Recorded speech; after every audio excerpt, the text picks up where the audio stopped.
अरे मु तो 25 थर है मुख्य अतिथि हो काण दधी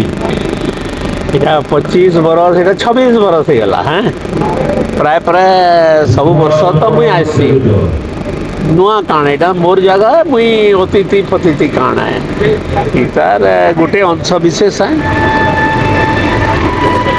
इने जे नाट्य अभिनय होचे कंस ये एते लोक जमुचनी लेकिन क्या कहबे आमर संस्कृति है आमर लोक माने ताको स्वीकृति दौछन बड़ कथा है। मुई तो खाली अनुरोध टे करी 2-4 वर्ष है अनुरोध करिछे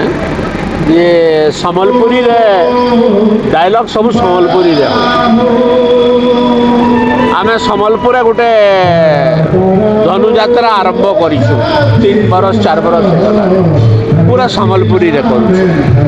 तो सम्बलपुरी भाषा रे हेई पारबा तो सम्बलपुरी भाषा रे आमर भाषा को समृद्ध करबार लगी